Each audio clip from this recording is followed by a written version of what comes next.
the $30 computer from Goodwill.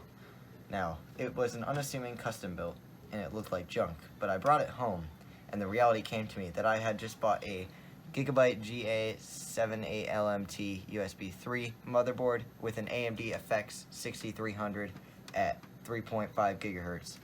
And I threw in a graphics card. It's a Radeon HD 4550. You can find those for like $30, but that's just what I had on hand. And a 250 gigabyte hard drive, and this thing rocks. It's got a 350 watt power supply, and it runs Windows 10. It's got an optical drive and 8 gigabytes of RAM. That is DDR3. It's got USB 3 and an AMD stock cooler. So this is the AMD FX 6300, a TDP of 95 watts, and it runs at 3.5 gigahertz, but is overclockable in this board. Here's the main board. This is the Gigabyte motherboard that I said earlier, and the memory is 8 gigabytes.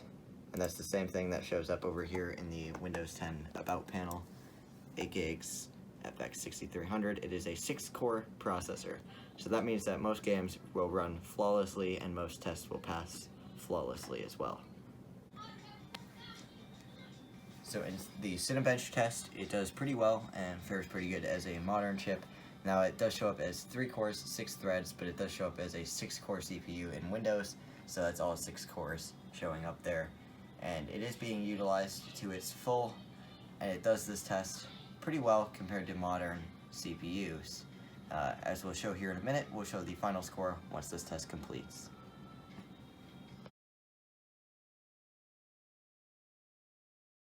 And the final score was 419, which here's my main desktop i7-7700K, or i7-7700K. So this fares about, well, actually got better than it did the last time after I replaced the thermal paste in it.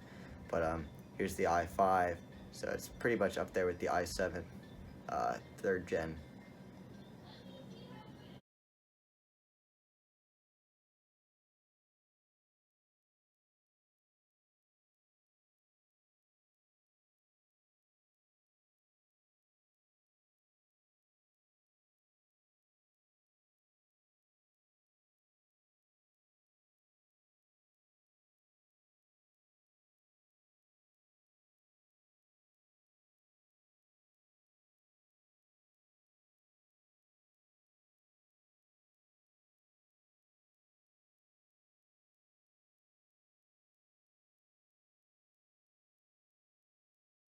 This is Portal 2. It runs pretty well on here. It's an enjoyable game. I mean, I can't get past this level, but during the benchmarking, which you're seeing on screen now, it did okay. There were no frame drops. I was running this on medium settings, so if that means anything, then there you go. It still looks great, though, for medium settings, and we're just waiting for the benchmark to complete, so I'm going to keep the gameplay going, and then we'll post the benchmark stats on probably a blank screen next once those come in. But other than that, this game runs perfectly fine for the short bit of gameplay I got here, because I suck at the game and I can't do anything. So yeah, that's kind of how I roll with Portal. So, but yeah, the portals work, everything good. It is running Windows 10, so all the latest games can work well. If you have a better graphic card, the latest games can run on here, but this 4550 isn't too great, so the benchmark scores will be posted next.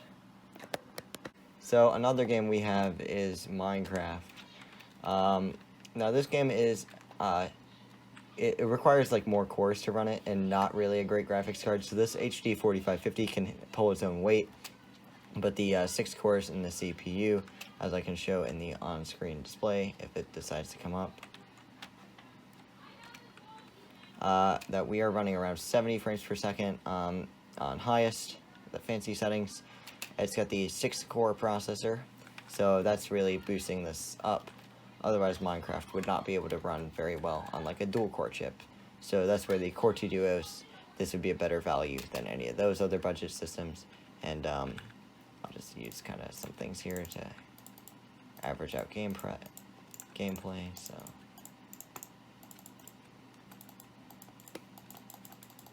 let's placing some blocks. We're not seeing any lag from doing anything, breaking everything. Seems to work as well. There's no like particles messed up or anything, so yep, Minecraft is playable on here.